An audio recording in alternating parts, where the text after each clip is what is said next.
The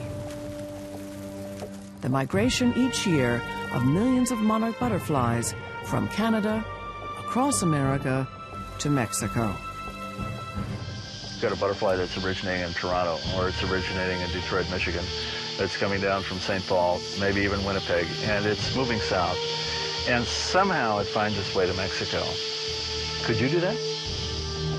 Starting from a tiny caterpillar, blossoming into a beautiful butterfly, these delicate creatures will fly thousands of miles in a feat of endurance and navigation unlike anything else in nature. They've never taken a long flight in their lives, and they're on the way to an area that they've never seen before. Somehow they're recognizing landmarks or following streams or following the sun or following something. They're on their way to a remote area high in the Mexican mountains. And they get there every year at exactly the same time. Butterflies have dazzled humans for millennia. It's a beautiful little creature, and on top of that, it migrates 2,000 miles. And this just staggers the mind. I think the monarch butterfly is one of the most magnificent animals in the world. And it's unique in terms of the entire animal kingdom. There's nothing like it. Next on Nova, the incredible journey of the butterflies.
On a late August morning, just north of Lake Huron in Canada, a miracle of nature is about to unfold.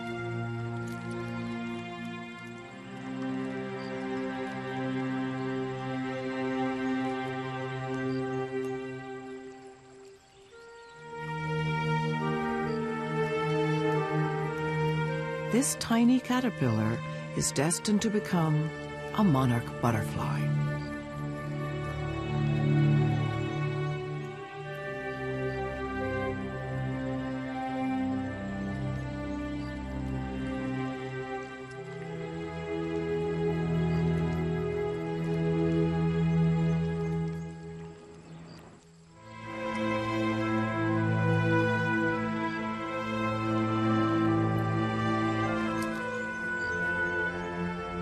In one of the most amazing transformations in the animal world, the caterpillar will outgrow and shed its skin 4 times.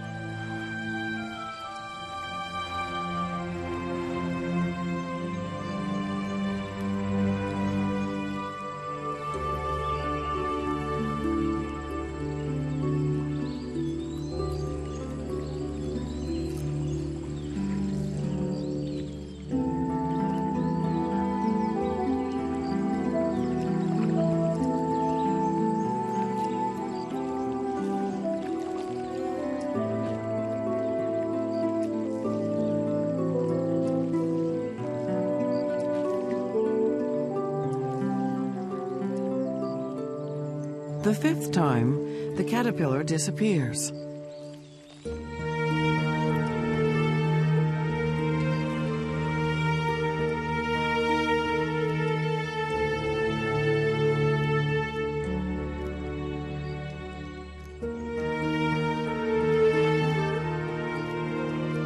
it's transformed into a chrysalis, a delicate case within which a completely new being takes form.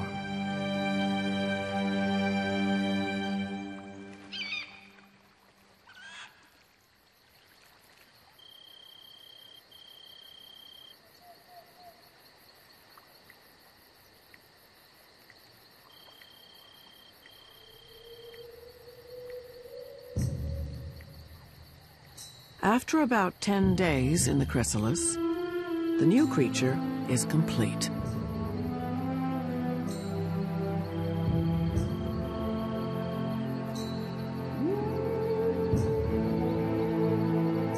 All traces of the caterpillar are gone.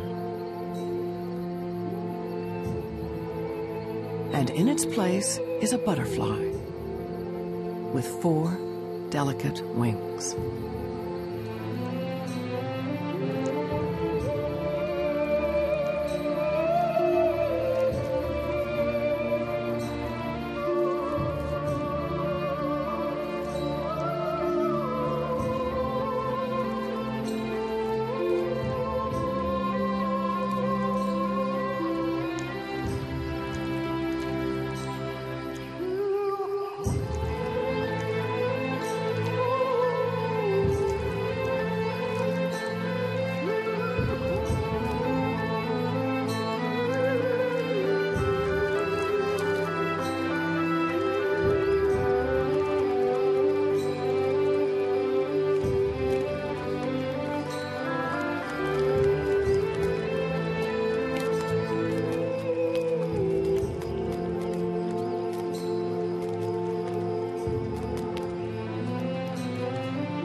But the newly developed monarch butterfly must wait a few hours for its wings to harden.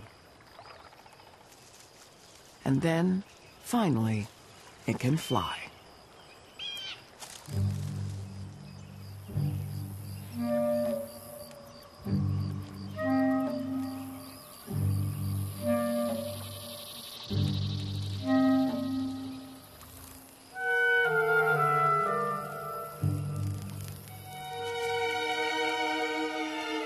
This particular generation of monarch butterflies is special.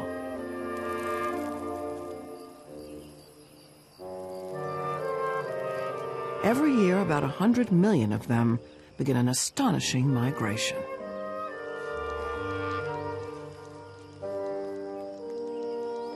Coming from southern Canada and the northeastern United States, each butterfly, starting on its own, flies about 2,000 miles, arriving 2 months later in Mexico.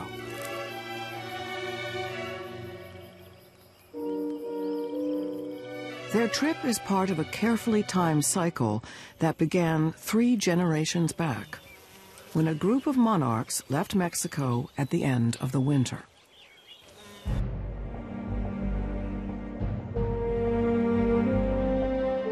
They flew as far north as the Gulf states, mated, and died. The second generation flew to the northern United States. There, they too mated and died, living only about a month. Their offspring, the third generation, completed the last leg of the journey to Canada, also surviving only about a month. But the fourth generation will live almost 9 months, and they'll fly all the way back to Mexico in one epic trip. It's an amazing natural cycle that so far eludes explanation. The mystery starts at the very beginning of the trip, because no one knows exactly what triggers the exodus from Canada.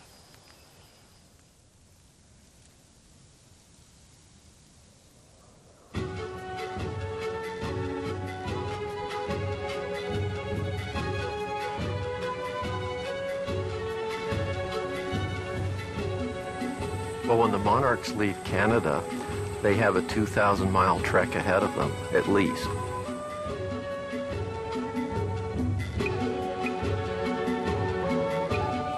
They're freshly hatched butterflies. They've never taken a long flight in their lives, and they're on the way to an area that they've never seen before.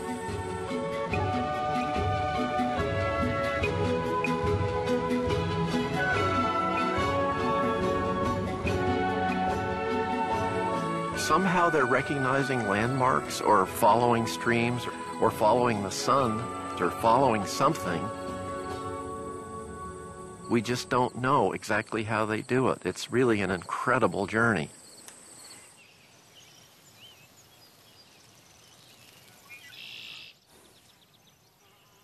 A monarch's wingspan is just under 4 inches, and they weigh less than 1/5 of an ounce.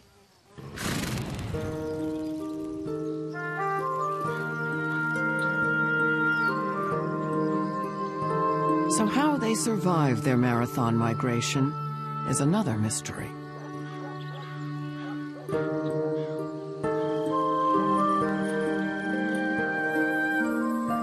They only fly when conditions are perfect.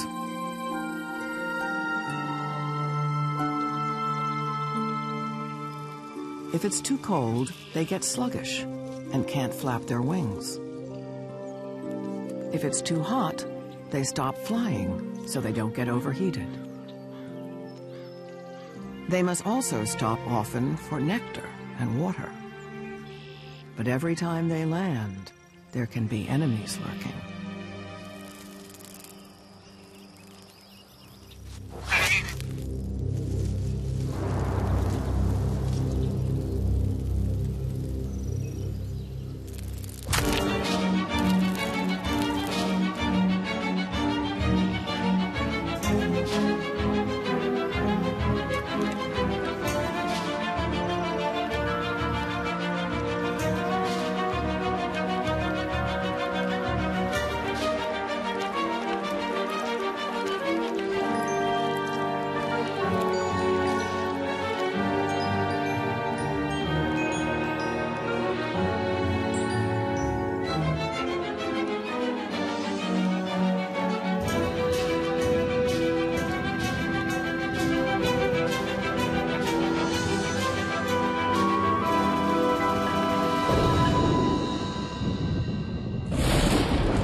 Bad weather is also the monarch's enemy.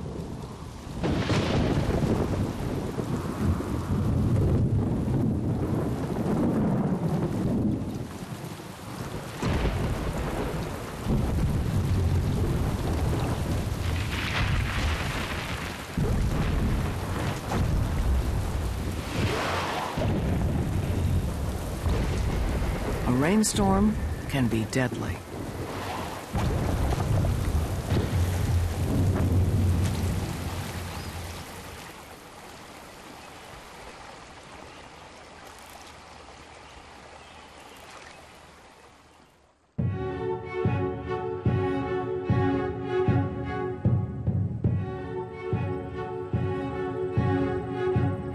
If it survives enemy attacks and bad weather, a monarch that started in Canada has to fly at least 50 miles a day to get to Mexico.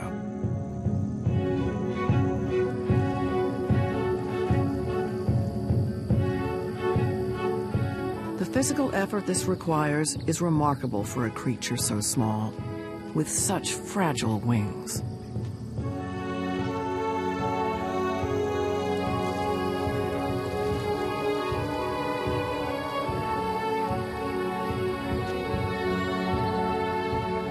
Butterflies are the worst possible body form for trying to make a long-distance migration.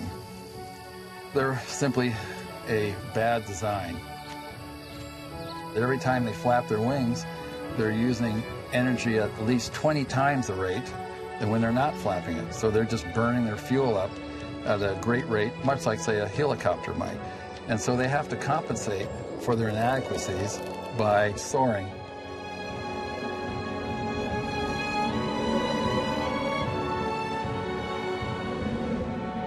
Soaring is gliding in rising air, much like I'm doing right now.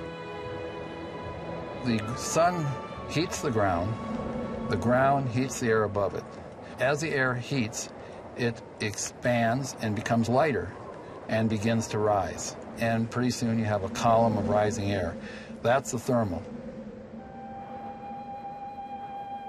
Under good conditions, you can maintain the altitude you're at or even gain altitude.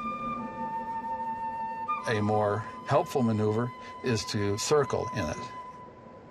And you see hawks doing this and vultures doing this all the time. Circling in the thermal, staying within it, and this seems like a wonderful free ride, and it is. Soaring's the key to them getting to Mexico.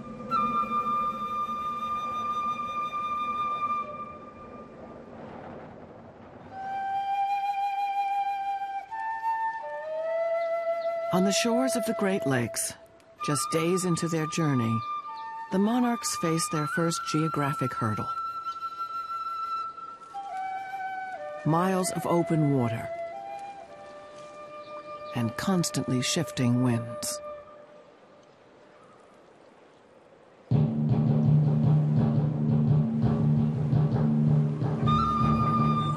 As the monarchs are migrating out of Canada, they hit the Great Lakes, which are a barrier. They can't see across them.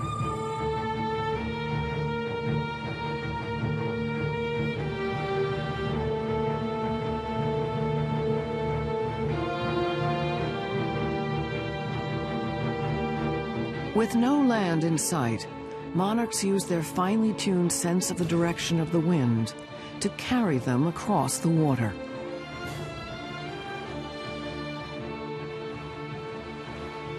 If wind from the south, a headwind, threatens to blow them off course, they stop and wait.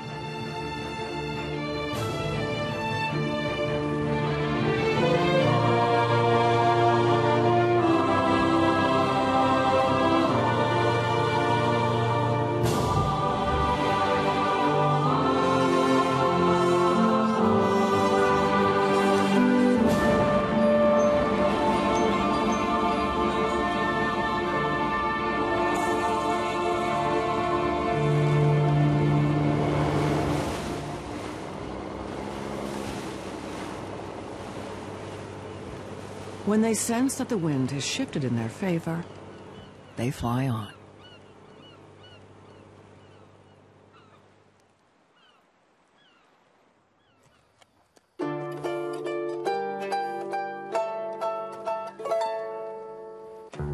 The ultimate destination of their incredible journey is a tiny area about 60 square miles and 10,000 feet high in the mountains of Mexico.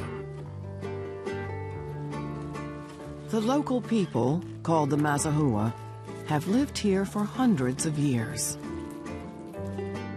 They believe monarchs represent the spirits of their ancestors, and the arrival of the butterflies each year begins a celebration called the Day of the Dead. It's a very beautiful time when the butterflies arrive. The butterflies would come down, surround us, coming down to give the final touch to the tradition of the Day of the Dead.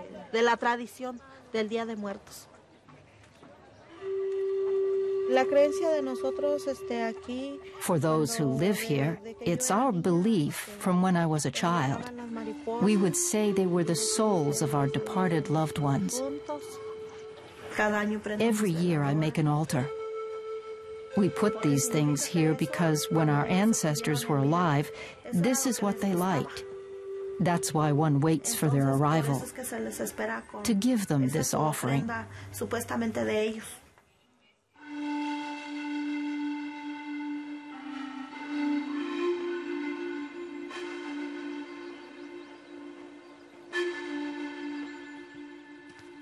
The legends of the people that live near the ocean and the mountains are important to them.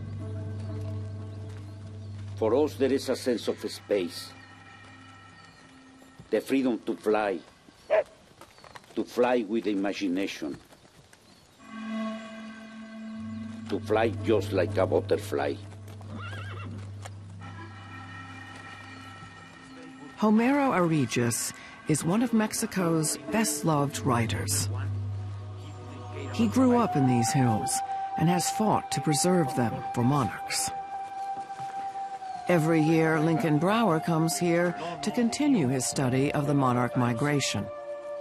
When you were a young boy, Homero, Yes. did you used to go up to see the butterflies? Yes, every year we came with the school children, and for us it was one of the most fantastic spectacles of the year to go to the Plain of the Mule to see the butterflies. But the butterflies also came to town. They were across the streets. They flew through the town. Exactly. They were looking for water. Sometimes there was in your house. But there were millions of butterflies. And for us, it was an spontaneous miracle to see butterflies here in the Cerro Altamirano. But we didn't know that they were coming from Canada, across the United States. And the Canadians and Americans didn't know that they were coming to these places.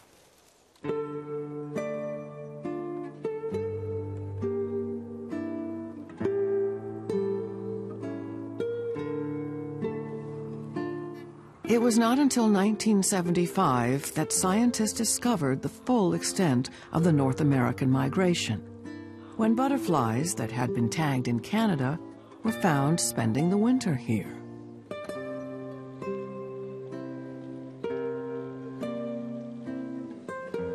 These monarchs return each year to 12 specific sites in these mountains. This is their only destination in the world. It's a perfect environment for the butterflies because of the unique climate. We're talking constantly about this microclimatic envelope, about 3,100 meters, usually on southwest-facing slopes. If you imagine the forest as a blanket that protects the butterflies by keeping the heat in, and also think of it as an umbrella that keeps the rain out, and the tree is like a hot water bottle. It's radiating heat out through the bodies of the butterflies. So when the temperature drops down really low, you'll see millions of monarchs just festooning these beautiful trunk clusters. If you think about it, the bigger the tree, the more heat it holds. So this is an argument for maintaining the forest in its native state, to let the trees get as big as they can, and the butterflies will be protected during those cold periods.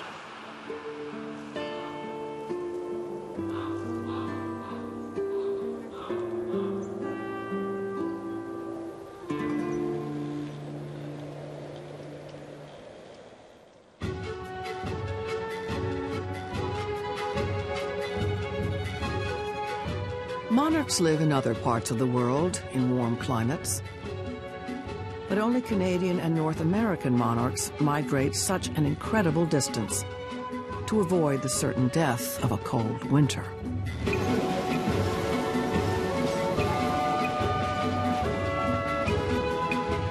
And exactly how they navigate from Canada to Mexico is another unsolved mystery.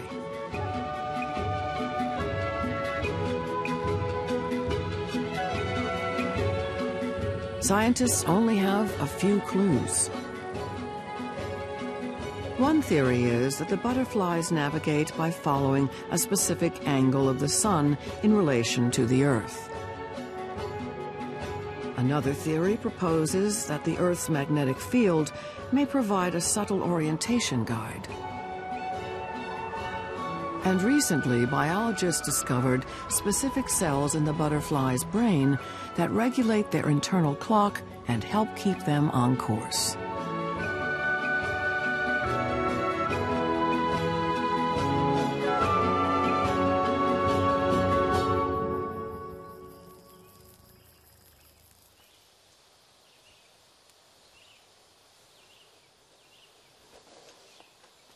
At the University of Kansas, Chip Taylor studies the forces at work in the monarch migration. You've got a butterfly that's originating in Toronto, or it's originating in Point Pelee, or it's originating in Detroit, Michigan. It's coming down from St. Paul, it's maybe even Winnipeg, and it's moving south.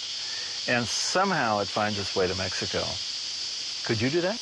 And so now you need to tell whether or not it's a male or a female. And so this picture... In 1992, Taylor started a project called Monarch Watch. Are there any over here?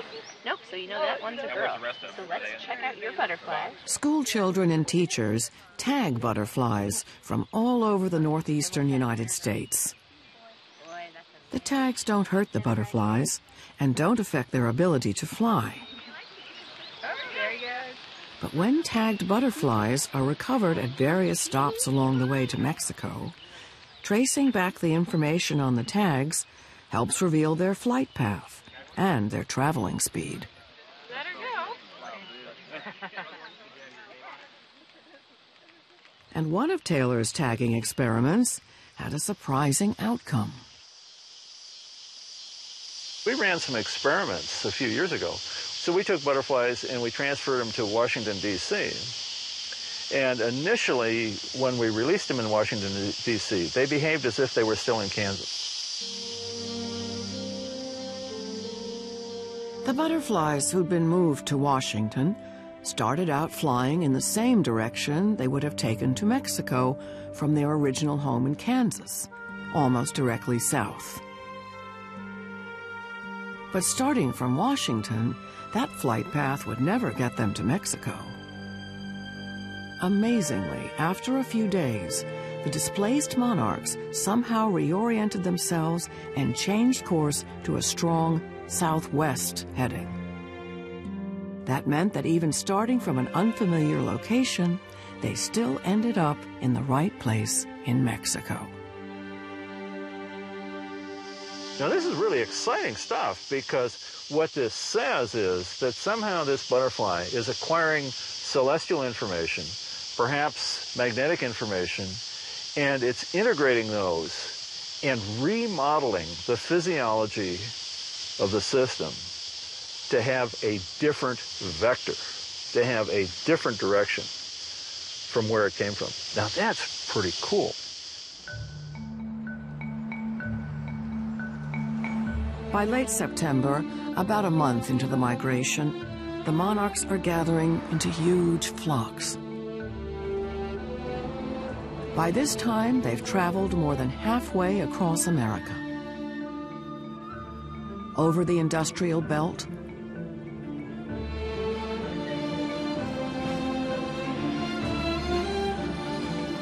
through small Midwestern towns,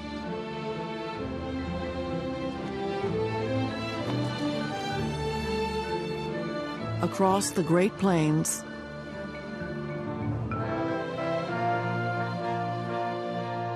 and finally, approaching the Southwest.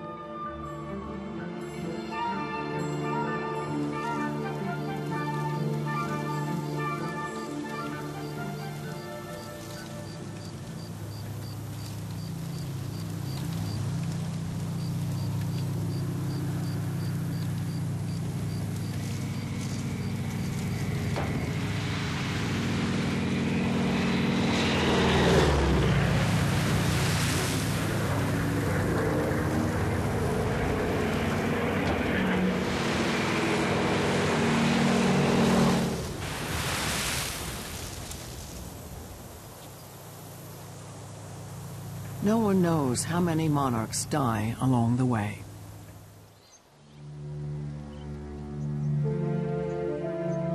But if they make it to Mexico, there's another threat. Their destination in the Mexican mountains the forest that will keep them alive over the winter, is in danger. It's like, you see all these trees, Lincoln? Yeah. Before there were hundreds and thousands, and now you can count them. And they're all... You see very tall and very wide. In 1986, the Mexican government protected some sections of these mountains as official sanctuaries for the butterflies for the winter months. But that meant some parts of the forest local people had depended on for income through legal logging operations were suddenly off limits. The result was an unexpected new threat to the monarchs: illegal logging.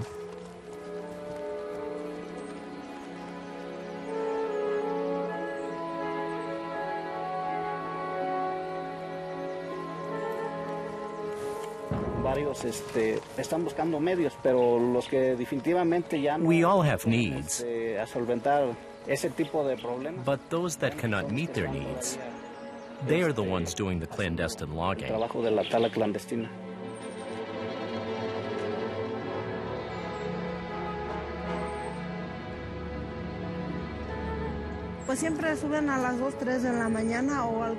They come at 2 or 3 in the morning.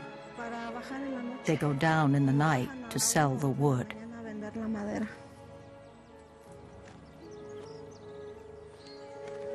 Mexican police patrol the forest, but have not been able to stop illegal logging.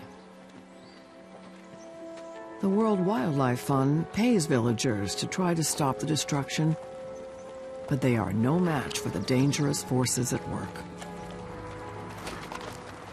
Logging is clandestine and involves dangerous people.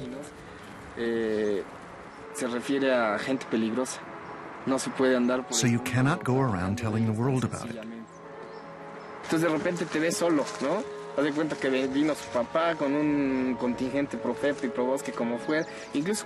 Sometimes you find yourself alone. And even with the police, you can be left alone. They will follow you to kill you. It's not that easy.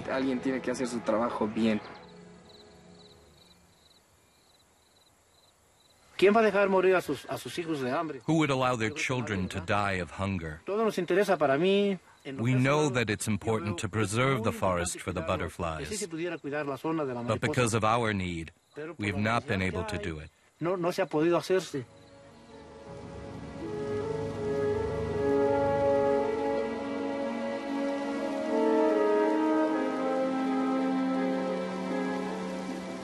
We're talking about hundreds of hectares of forest being leveled and then burned.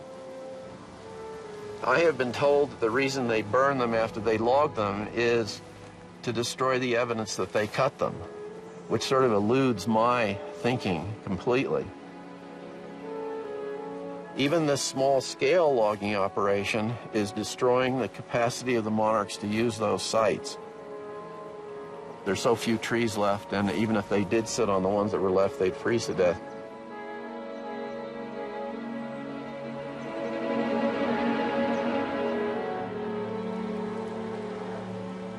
With the sanctuaries shrinking, an unusually cold winter in Mexico can be a disaster for the butterflies.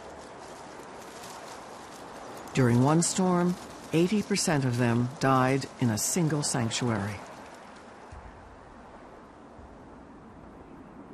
If a harsh winter is followed by more bad weather in the spring, then no one knows how many butterflies will be able to breed new generations for future migrations.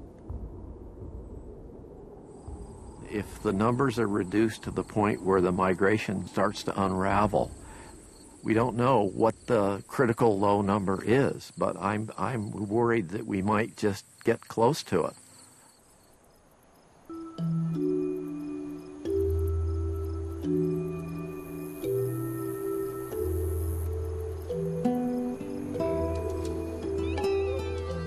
It's the middle of October.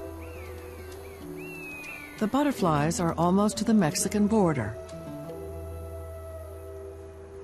They started the migration scattered across thousands of miles of the northeastern U.S. and Canada. But at this point, they're flying together in a huge flock, only 50 miles wide for the final leg south.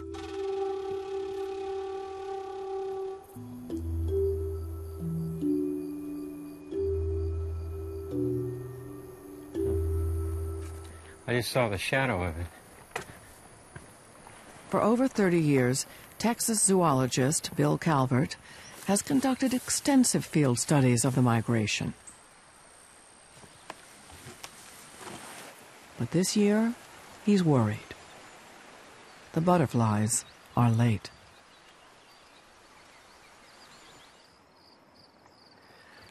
Well, this is perfect.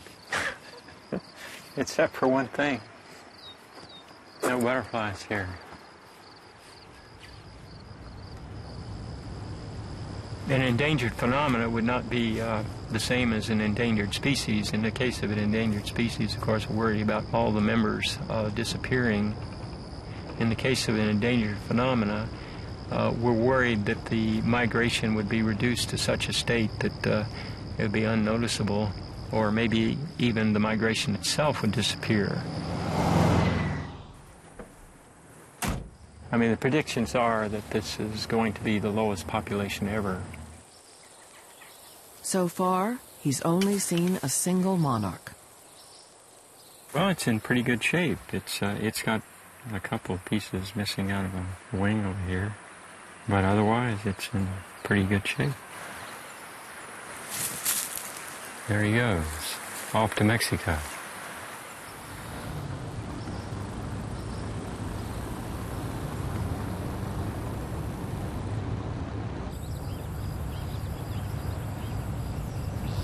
At the end of the day, Calvert decides to take one more look in a secluded corner of the woods. Let's see what we got in there.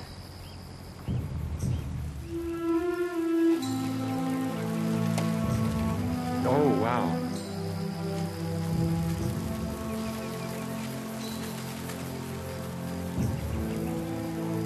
Look at him up there. My God. It's just fantastic.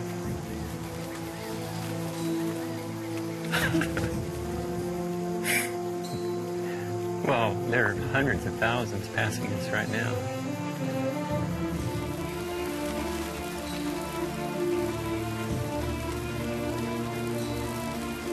Butterflies have dazzled humans for millennia.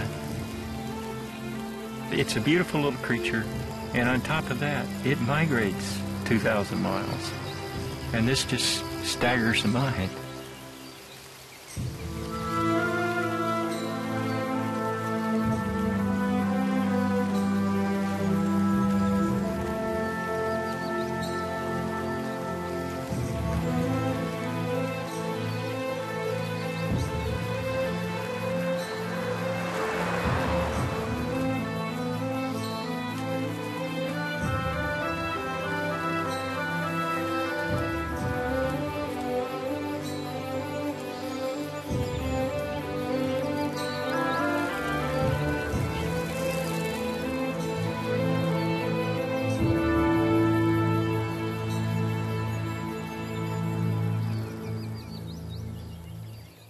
The butterflies have been traveling for 6 weeks from Canada.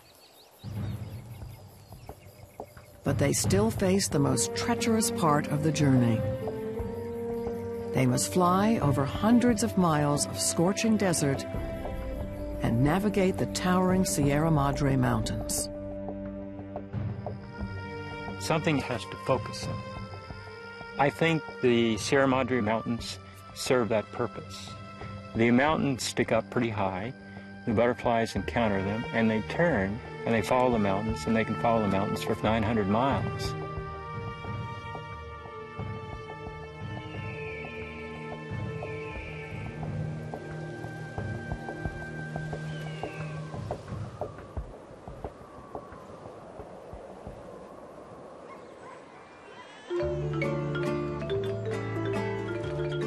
late October in Mexico.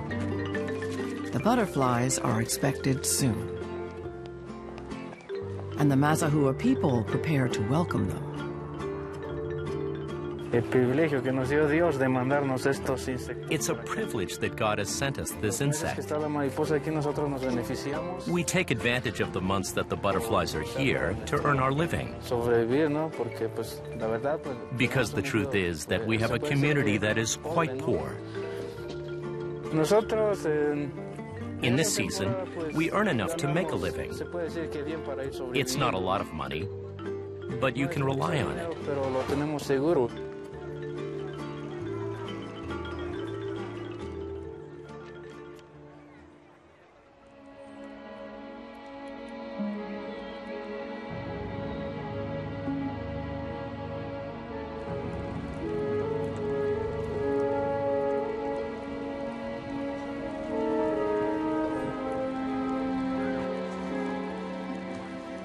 As they wait for the butterflies, the Mazahua pray for their safe arrival, along with the spirits of their loved ones.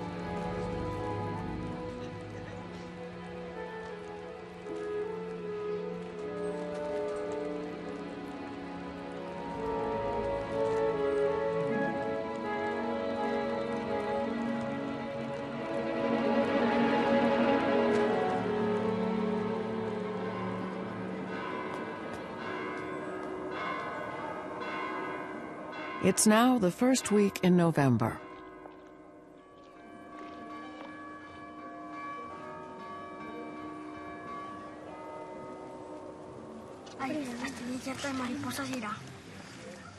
Hasta que era así, hay 3, 4, 5, 6, 7, 8, 9, 11, 12, 13, 14. No puedes contar.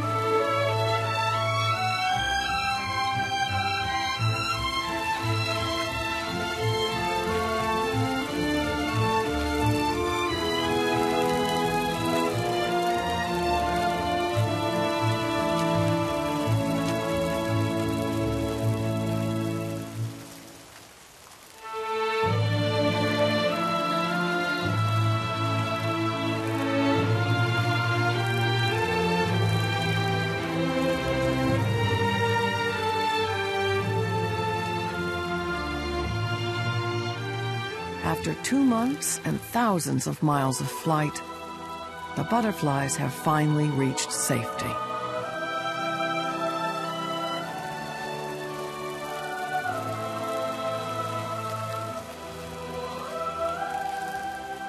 Millions of them arrive over the next few days, and the people rejoice.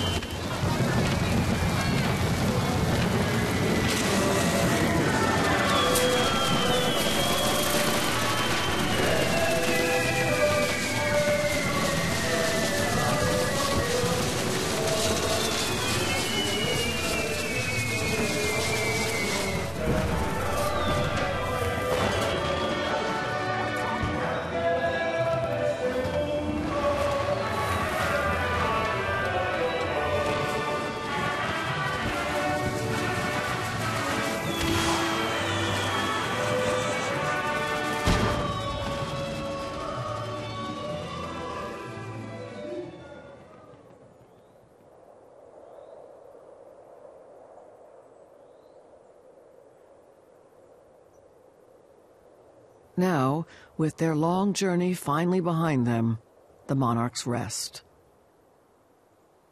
They huddle together in huge clusters and cling to the trees for warmth.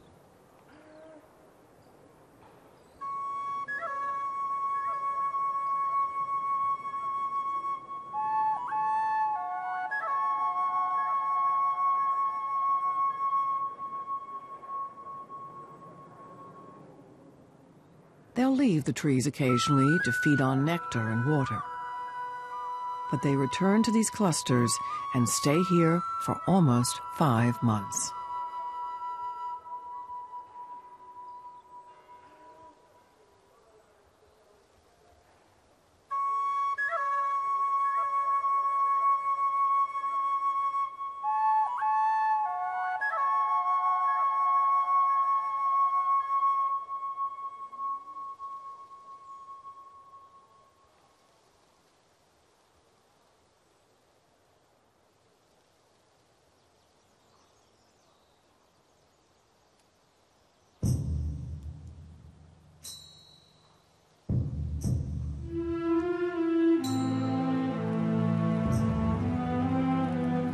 When spring arrives, the butterflies bloom again.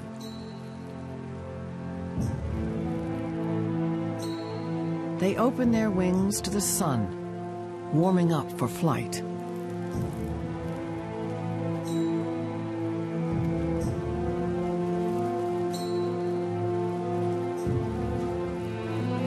Most of these monarchs will travel back to Texas.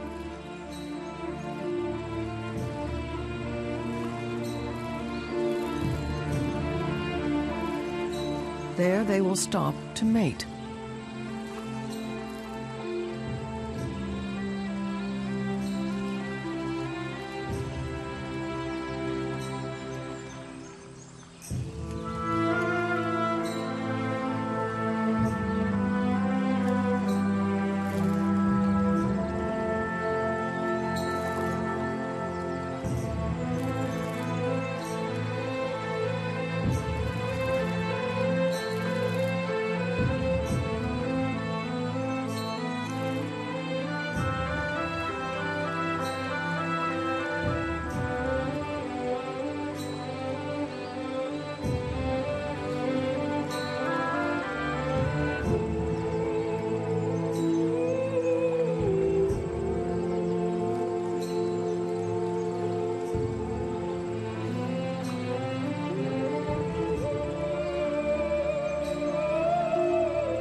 Each female will lay 300 to 400 fertilized eggs.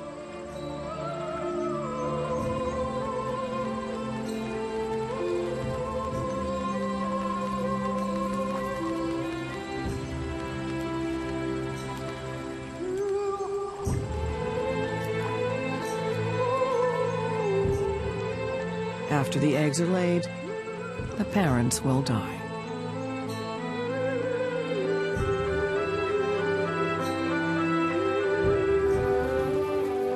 When the new generation hatches, it will keep flying north, mating along the way.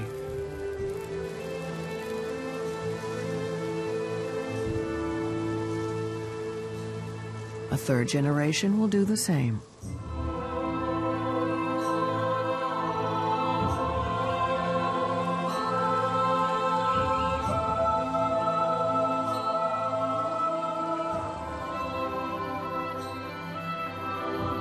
Almost a full year since the migration began, that special fourth generation of monarchs will be born in Canada. And the miraculous migration will begin again.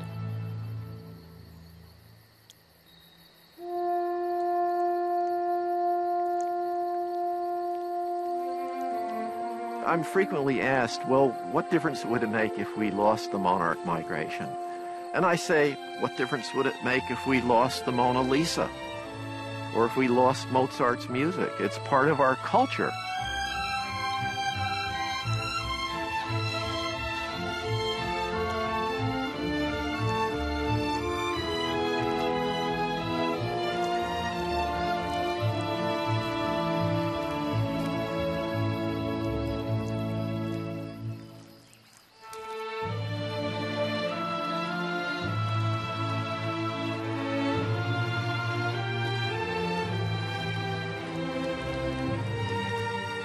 I think the monarch butterfly is one of the most magnificent animals in the world.